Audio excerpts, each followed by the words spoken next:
In September 1944, with the Allies closing in on the Rhine, Hitler ordered a counterattack on General Patton's Third Army in France. The 4th Armored Division served as the spearhead of Patton's advance through Lorraine towards the Saar, and the Germans launched the Panzer counteroffensive, aiming to encircle the Third Army by deploying newly formed Panzer brigades. The second phase of the German counterattack began on September 19th, as the 113th Panzer Brigade advanced towards Arracourt. The 113th Panzer Brigade, equipped with over 40 Panzer IVs, received orders to strike the American lines southwest of Bazoum, in the vicinity of the town of Arracourt. Around 7 a.m., Captain William A. Dwight, serving as the liaison officer between Combat Command A and the 37th Tank Battalion, was driving his jeep between the two command posts. He noticed a rumbling column of panzers advancing from the town of Moncourt. Promptly, he raced back to CCA headquarters to report his sighting. Upon receiving the news, CCA Commander Colonel Clark realized the gravity of the situation. He swiftly made his way to the staging area of the C Company, 704th Tank Destroyer Battalion, with Captain Dwight accompanying him. Captain Thomas J. Evans, commander of C Company, had been informed through the radio of urgent developments on the battlefield. Colonel Clark approached, instructing them to reposition for the impending attack. In that critical moment, Evans had only one platoon available for immediate deployment. He summoned the 3rd platoon leader, Lieutenant Edwin T. Leiper, instructing him to accompany Captain Dwight and Colonel Clark. Quickly gathering his 4 M18 Hellcat tank destroyers, Leiper set off towards Arracourt. Leiper and Dwight were at the forefront of the column, each in their respective jeeps. As a light drizzle began, the rain and fog obscured visibility for everyone in the convoy. Sudden explosions jolted the convoy. Dwight halted his jeep and hurried over to Leiper, inquiring whether the blasts resulted from direct fire or artillery. Leiper suspected they were likely caused by direct fire weapons. However, due to the limited visibility, neither officer could discern the direction of the incoming rounds. As they deliberated, an American jeep swiftly passed them, racing from the direction of Bazoum. Upon Dwight's orders, Leiper directed his platoon to advance northeastward and secure a position atop Hill 279, an inconspicuous elevated area flanked by trees along its slopes. Leiper quickly returned to his jeep and gestured forward, signaling his 4 tank destroyers to advance. Leading the way, the platoon leader navigated his jeep up a trail, maneuvering eastward across the terrain toward Hill 279. The M18 Hellcat, which not only became the fastest armored vehicle of its time, but also stood as one of the most efficient anti-tank weapons of World War II. While the M18 boasted a formidable 76mm main gun, its armor was notably thin and incapable of withstanding any incoming fire from the German tanks. Armor was sacrificed in favor of speed and mobility, and it had a meager 13mm front hull armor, even inferior to the M8 armored car. Even though the M18s were in an ambush position, it wasn't going to be an easy fight considering the weakness of the armor. As Leiper's jeep approached Hill 279, he was taken aback by the sight of a German tank gun protruding through the trees, seemingly less than 30 feet away. Reacting swiftly, he signaled for dispersal, and the extensive training over many months paid off, as the platoon swiftly executed a flawless deployment with impeccable coordination. Sergeant Emilio Stacy, commanding the lead tank destroyer, had spotted the German tank simultaneously with Lieutenant Leiper and promptly opened fire. Its first shot struck the German tank head-on, resulting in a direct hit that caused the tank to explode. The flames from the burning tank unveiled additional German tanks positioned behind it in a V formation. Stacy's subsequent round targeted and hit a second German tank. Tragically, another Panzer IV aimed its gun at Stacy's tank destroyer and unleashed a devastating blast. The Hellcat recoiled from the impact as the armor-piercing round breached the gun shield. Shrapnel from the hit rebounded inside the turret, claiming the life of the assistant driver and causing injuries to most of the crew. In response, the second tank destroyer swiftly eliminated the Panzer responsible for attacking Stacy's Hellcat, avenging the crew's loss. The fighting continued. Observing that the tank destroyers now held numerical superiority, the crew of a 4th Panzer attempted to retreat. However, their efforts were futile. Refusing to let them escape, the remaining Hellcat crews aimed their 76mm guns at the withdrawing Panzer. In a matter of seconds, it turned into a burning wreck.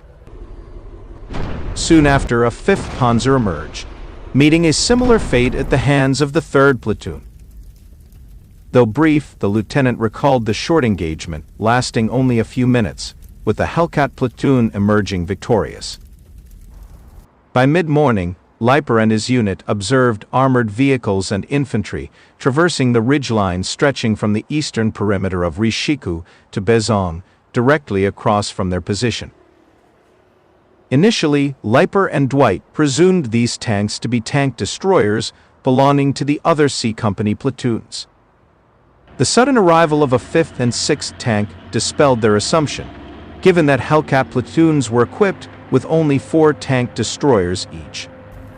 Someone likely retrieved binoculars and, upon closer inspection, confirmed that the tanks were indeed additional Panzer IVs, not part of a friendly column of Allied tanks.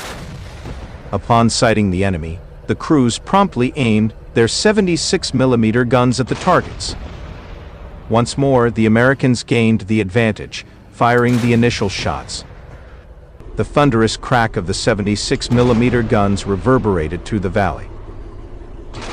Almost instantaneously, one of the Panzers shuddered as the armor-piercing round from a Hellcat tore through its steel hull.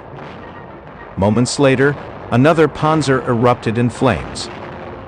Before the encounter concluded, 4 or 5 were engulfed in fire, and none of the Hellcats had sustained any damage in retaliation. However, Leiper's streak of luck was not destined to endure forever. A short while before, Captain Dwight had called for artillery support for their position on the hill northeast of Rishiku. In a matter of minutes, an artillery spotter plane arrived to oversee and coordinate the fire. The incoming artillery proved fatal for the Panzer Grenadiers. Under the relentless barrage, the harassed infantry fragmented and dispersed from the area. Despite the adverse weather prevailing throughout the day, Major Charles Carpenter, leading the reconnaissance aircraft for the 4th Armored Division, dared to take his plane into the skies. Major Carpenter was known as Bazooka Charlie for equipping his L-4 Grasshopper plane with bazookas. He quickly identified 3 additional Panzers attempting to encircle the 3rd Platoon and launch a rear attack. To warn Leiper's platoon, Major Carpenter rapidly descended the plane, firing several rockets at the advancing tanks to mark their positions. While sighting the 3 Panzers, Leiper ordered one of the tank destroyer to swiftly maneuver into position and open fire. And the crew promptly responded. In mere seconds, the gunner engaged, successfully disabling 2 of the Panzers. However, the 3rd Panzer retaliated, its round striking the Hellcat's right sprocket. The impacted vehicle staggered from the hit, rendered inoperable. With 2 tank destroyers disabled, Leiper made the decision to retreat and regroup. He instructed Sergeant Ferrero's tank destroyer to advance and tow the other disabled Hellcat away from the danger zone. Ferraro cautiously maneuvered his armored vehicle forward for the task. In the meantime, the 3rd Panzer remained untouched. Spotting Ferraro's M18 along the crest, the Panzer crew opened fire. Similar to Stacy's Hellcat, the 75mm armor-piercing round breached Ferraro's gun shield, causing the shrapnel to ricochet within the turret, injuring all the crew. Understanding the need to seek cover and await support, both Leiper and Dwight acknowledged the urgency of the situation. The last operational Hellcat was maneuvered backward behind the ridge, securing it in a protected position. Meanwhile, the remaining platoon members salvaged the machine guns from the disabled Hellcats, employing them to fortify their perimeter defense. At the same time, Captain Dwight relayed their precarious circumstances to CCA using his Jeep's radio, ensuring they remained informed. For the subsequent hours until early afternoon, Panzers emerged intermittently from the wood line near the village of Moncu, east of their position, probing for American presence in the valley. On each occasion, the lone Hellcat retaliated, inflicting losses on the inquisitive enemy. In a remarkable display of accuracy, the gunner eliminated 2 additional Panzers with shots directed at their rear. The Panzergrenadiers also tried their luck, advancing from the wood line, but Leiper's dismounted machine guns kept them at bay. Later that day, tanks from the 35th Tank Battalion arrived to relieve Leiper's platoon. Impressively, his tank destroyers had single-handedly eliminated a minimum of 14 Panzers. Their courageous stand marked the beginning of the 11-day Battle of Arracourt, culminating in an eventual victory for the Allied forces. Captain Ed Leiper, Major Tom Evans, and Captain William Dwight all survived the war and successfully reunited with their families upon returning home.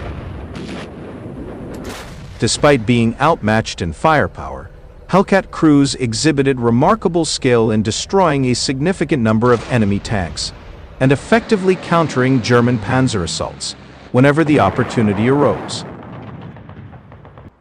Like many other U.S. armored fighting vehicles during the European War, Hellcat crews demonstrated adaptability by developing new tactics that capitalized on the strengths and weaknesses of the vehicle in combat situations.